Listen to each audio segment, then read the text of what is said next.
माननीय सभापति जी, जय भीम।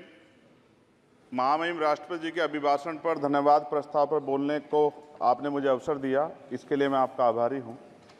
सभापति महोदय, सर्वप्रथम मैं बहुजन समाज में जन्मे सभी संतों, गुरुओं, महान पुरुषों को नमन करता हूं, जिनमें महात्मा ज्योतिबा फूले, डॉक्टर बाबा साहब अम्बेडकर और मान्यवर काशीराम साहब को मैं याद भी करता हूं आज के दिन पर। साथ साथ नगीना की महान जनता और भीम आर्मी और हमारी पार्टी आज़ाद समाज पार्टी काशीराम के साथियों का भी धन्यवाद करता हूं। इसके बाद अपने कुल गुरु जगत गुरु सदगुरु रविदास जी महाराज को भी मैं नमन करता हूं, जिन्होंने दुनिया को लगभग 600 साल पहले बेगमपुरा शहर के रूप में दुनिया का सबसे महान लोकतांत्रिक दर्शन दिया। अध्यक्ष महोदय, माननीय सभापति जी, 14 अगस्त 1947 को ये देश अंग्रेजों के अधीन था। 15 अगस्त 1947 को हम लोग आज़ाद हुए। 16 अगस्त 1947 को देश आज़ादी में था, लेकिन धन धरती राजपाट में बंटवारा नहीं हुआ। जो साधन संसाधन थे उनमें बंटवारा सही रूप से न होने के कारण एक बहुत बड़ी आबादी सुविधाओं से वंचित और सम्मान से वंचित रह गई। उनको सम्मान देने के लिए और अंतिम व्यक्ति तक सुविधाएं पहुंचे, इसके लिए लोकतंत्र की व्यवस्था हुई। लेकिन आज़ादी के 70 साल बाद भी हम कहाँ खड़े हैं, इस पर ये चिंता का विषय है। मैं मानता हूं कि सामाजिक न्याय तभी होगा माननीय सभापति जी, जब जातीय जनगणना पूरी होगी और जातीय जनगणना कराई जाएगी और साथ साथ संख्या के आधार पर आरक्षण जो है वंचित वर्गों का बढ़ाया जाएगा।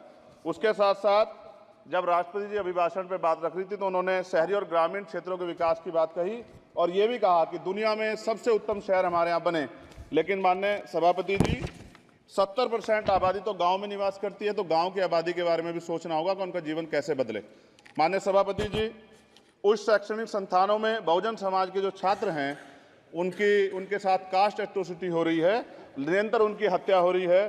साथ साथ जो सरकारी कर्मचारी हैं दफ्तरों में, उनके साथ भी जो SC ST OBC और मुस्लिम और अन्य धार्मिक अल्पसंख्यक उनके साथ भी माननीय सभापति जी जातिगत और धार्मिक जो है शोषण किया जा रहा है। इसलिए मेरी मांग भी है कि पुरानी पेंशन को भी अध्यक्ष जी बहाल किया जाए। जो कर्मचारी देश की सेवा में लगे हैं उनका भी सम्मान होना चाहिए।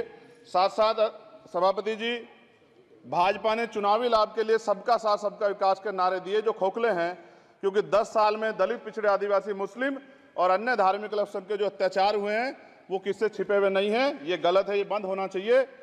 सभापति महोदय जी, महामहिम राष्ट्रपति जी के अभिभाषण में निजी क्षेत्रों में SC ST OBC को रिजर्वेशन देने का कोई उल्लेख नहीं हुआ है, जो कि आज चर्चा का विषय, क्योंकि 98% प्राइवेट सेक्टर है, 2% सरकारी सेक्टर है, तो 98% प्राइवेट सेक्टर में भी हमारी हिस्सेदारी की बात होनी चाहिए।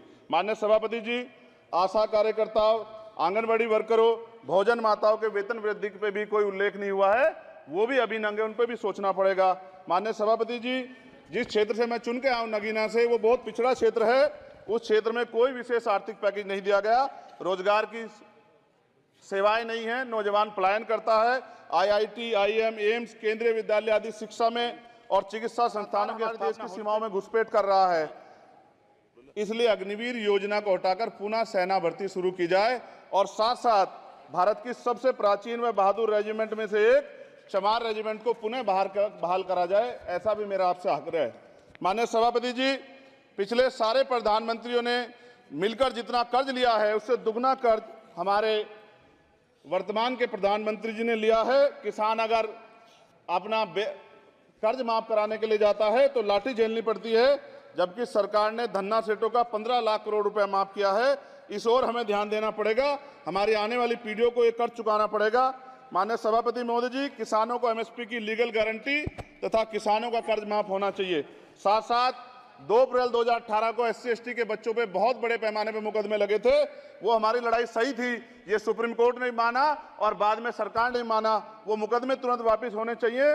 माननीय सभापति जी, प्रेस जो है उस पर भी शिकंजा कसा जा रहा है।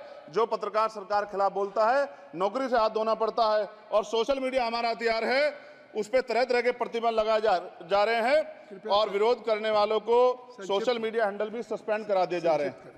साथ साथ सभापति जी, पेपर लीक और परीक्षाओं के कैंसिल होने से देश के नौजवानों का भविष्य खतरे में है। नीट, यूपी सिपाही भर्ती सभापति जी और 69,000 शिक्षक भर्ती में आरक्षण घोटाला हुआ है, कोई पूछने वाला नहीं। खून के आंसू रो रहे हैं बच्चे, बेरोजगारी का दंश युवा झेल रहे हैं। इसलिए मेरा आग्रह है कि युवाओं के लिए कृपया समाप्त करें चंद्रशेखर जी। माननीय सभापति जी, मैं पहली बार बोल रहा हूं, आप कहेंगे मैं बैठ जाऊंगा, मैं आपकी बात, मैं संवैधानिक मर्यादा का पालन करूंगा, मगर हम तो माननीय सभापति जी सुन ही रहे हैं। आप बोलिए, 1 मिनट। धन्यवाद, धन्यवाद। 1 मिनट और बोलिए। अध्यक्ष सभापति जी, नारी सम्मान की बात करने वाली सरकार, हमने मणिपुर देखा सर, हमने पहलवान बेटियों का हर्ष देखा सर, और हमने सर हाथरस की बेटी का हर्ष देखा सर, और हाथरस के परिवार को जो वादा किया था सरकार ने वो भी पूरा नहीं किया। और महिलाओं में भी, स्पेशली दलित, पिछड़े और मुस्लिम वर्ग की, आदिवासी वर्ग की महिलाओं के साथ आज भी एनसीआरबी का डाटा कहता है सर, जो जुल्म हो रहा है वो सहनीय नहीं है सर। साथ साथ कोविड में तैरती, हमने कोविड में बहुत सुना सर, कोविड में तैरती लाशें भी गंगा में हमने देखी है सर, और मजदूरों का हाल भी हमने देखा है। सभापति जी, मैं सब समाप्त कर रहा हूं। नोटबंदी पे छोटे मजले उद्योग की जो कमर टूटी वो भी हमने देखी है। सभापति जी, शैक्षणिक संस्थानों, विश्वविद्यालयों में, चिकित्सा संस्थानों में ओबीसी एसटी के योग्य अभ्यर्थी को एनएफएस करके जिस तरह निकाला जा रहा है, लेटरल एंट्री करके जिस तरह हमारे रास्ते बंद किए जा रहे, ये भी हम देख रहे हैं सभापति जी।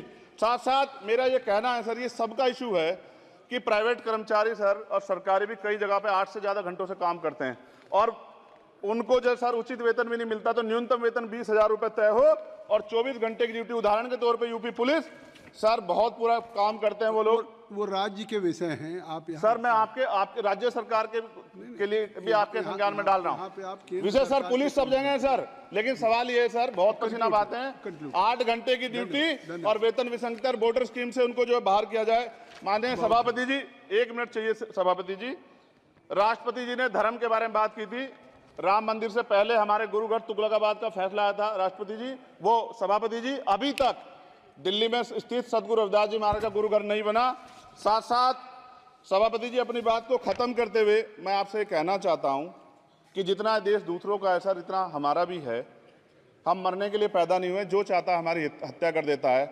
मूछें रखने पे, घोड़ी पे बैठने पे, मटकी छूने पे हमारी हत्या हो रही है। क्या बदला है सर 70 साल बाद भी? दलित, पिछड़े, मुसलमानों पे हिंसा नहीं रुक रही है सर। मेरा आपसे संरक्षण के साथ ये आग्रह है कि इन घटनाओं को रोका जाए, और देश किसी की बपोती नहीं है, देश संविधान से चलता है सर, और संविधान से चलेगा। संविधान छेड़खानी बर्दाश्त नहीं की जाएगी सर। धन्यवाद।